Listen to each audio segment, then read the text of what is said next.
今集我哋會正式上船，由荷蘭出發，展開8日7夜嘅荷蘭之旅。一路上會經過幾個國家，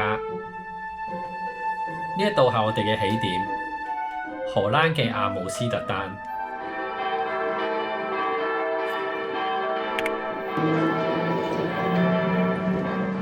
前面咧就有好多河輪啦，其中一架咧就係我哋要去嘅河輪啦。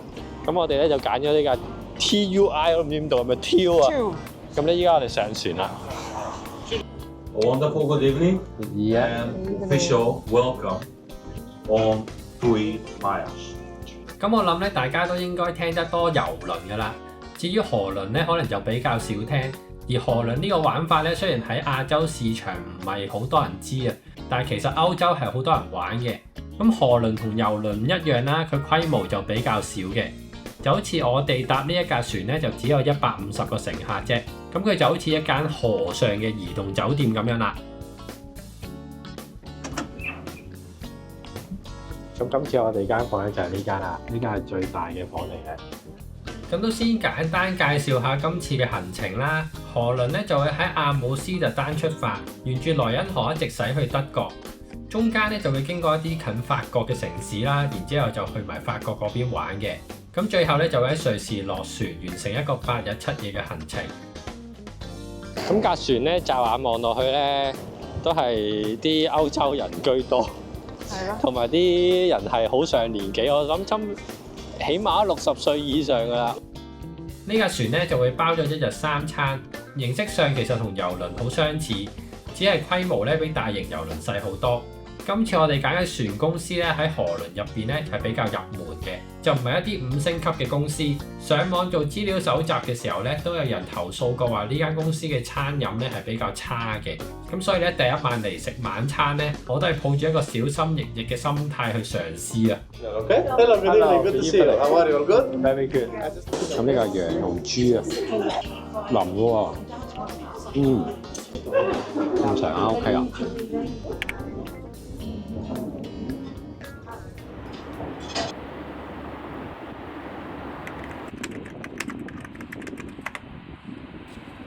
啱食完早餐啊，今日仲有半日嘅 port day 咧，係喺呢個 Amsterdam 啦。咁依家咧，我哋就到對面嗰個大廈咧，睇下有冇得坐千秋啊。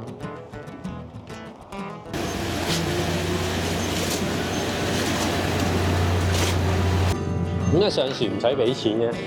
呢架船唔使俾錢嘅。好搞笑啊！呢度咧人同車啊，完全咧冇橫位咁樣咧。大家喺度衝咁樣，呢度個 view 真係唔同啲喎，其實幾靚。今日天氣好好啊，喺度咧可以見到我哋架船喺下面嗰度。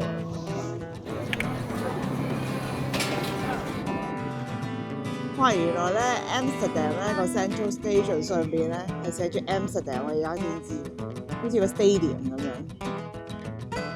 今朝一早嚟到呢個碌溝嗰度咧，就係嚟 swing 啊！睇下會唔會驚先？真係飛出去喎，即係出咗去個 building 個 boundary 嘅。你驚唔驚啊？都冇得驚嘅係嘛？咁死咩？有啲驚啊！哇！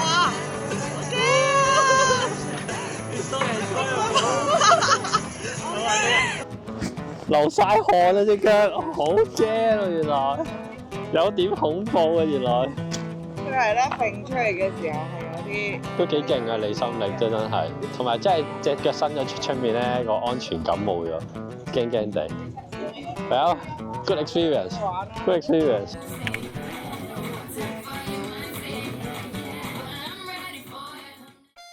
完成咗最後半日喺阿姆斯特丹嘅行程之後咧，我哋就翻上船啦。依家我哋出航啦。離開 Amsterdam 啦 ，Bye bye Amsterdam。原來 Captain 喺前面㗎，你見唔見啊？有 Captain 啊！個 Captain room 喺呢度㗎。哦，係喎。I thought it's somewhere else。關鍵性嘅一度。哇！佢哋買嗰個 Giant Jaguar。依家去到差唔多冧嘅時候啦。50? Yes, It's still. it's a big castle. Oh, it's long way. Yeah. How long does it take? So Actually 咧，係行得幾快下，我覺得。大概行咗1個小時之後咧，就見到我哋今次旅程第一個水閘啦。超近啊，去到掂到啊！個堤壩閂咗佢，跟住咧就開始入水啦。咁呢個咧就會升高啦，我哋就你睇下嗰個 edge 咧，就係之前嗰啲水嗰啲痕。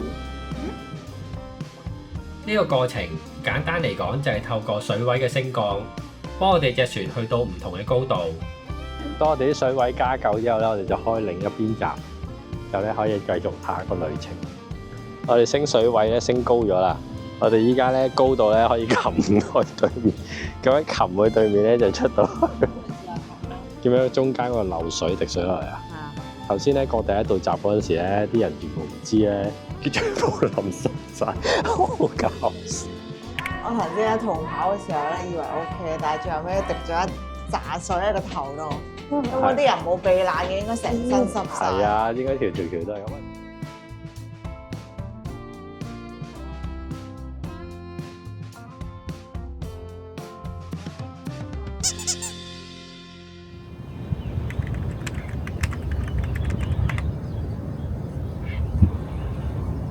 好，下晝1點鐘，我哋嚟到科隆啦。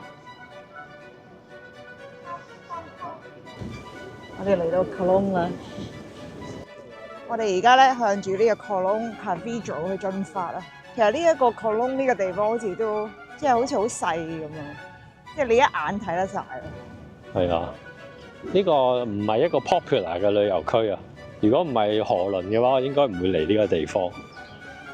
哇，好靚！哇，好誇喎！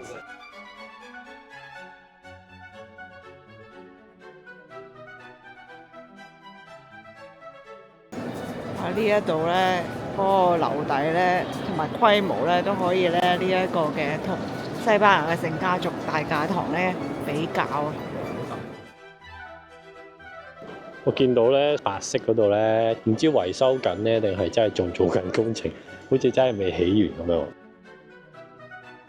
喺德國當地有一個講法，當科隆大教堂完工嘅日子，就係世界末日。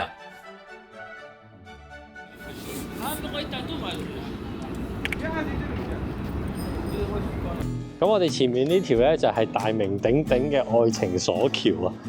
咁咧上面好多人咧就喺度將自己啲鎖咧就放喺上面，就象徵咩愛情，即係鎖得實一實咁樣啦。據說咧有成幾十萬個鎖，加埋埋咧都重幾十噸嘅。跟住但係話好似呢度政府唔係好鼓勵大家咁樣做。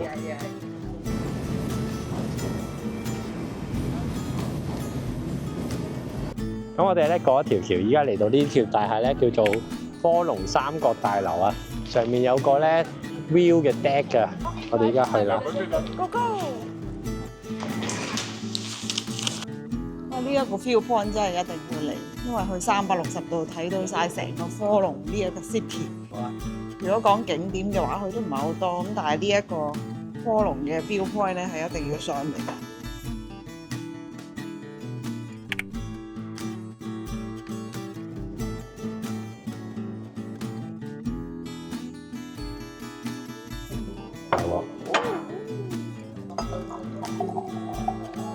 呢個係咩嚟㗎？呢個係 apple strudel， 佢同你蘋果批差唔多，不過佢有條薄嘅皮去包住。嚟歐洲一定要食嘅 apple strudel， 好好味。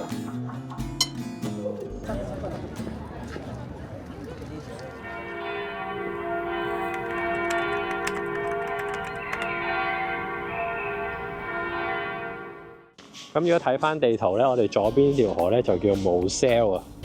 咁咧而前面嗰條河咧就係萊茵河啦。咁咧所以咧呢兩個位前面個交界咧就係萊茵河同呢條 Moselle 河交界。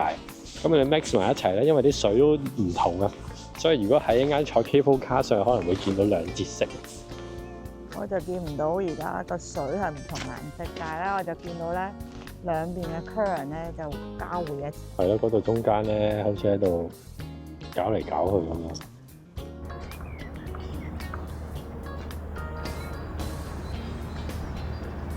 咁咧，我哋行到去河邊咧，見到有棟 building 啊，側邊有把尺，好似顯示水位咁樣，但係其實呢度已經高過條河好多噶啦。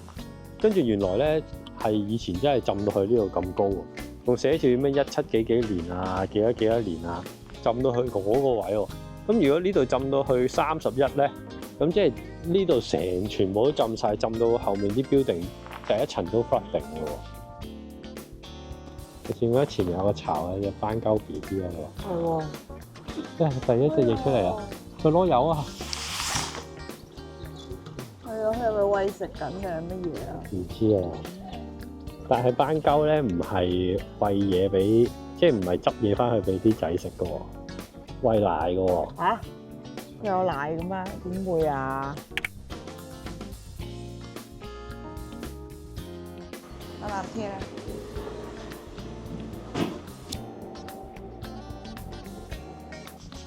哦，呢度望得好清楚啦，就唔知望唔望到兩隻色咧？依家睇下先。我覺得佢話唔一定日日都望到，我望唔到兩隻色啊！你望唔望到啊？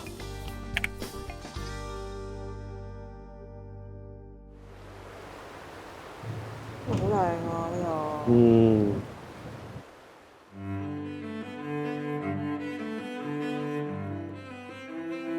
今日嘅下晝，終於嚟到一個好重要嘅地方。佢係聯合國世界遺產萊茵河谷。雖然下晝冇靠岸，但係萊茵河谷嘅景色已經填滿咗大家下晝嘅行程。沿途分佈咗10幾座城堡，船慢慢咁行，就好似見到唔同嘅中世紀畫面。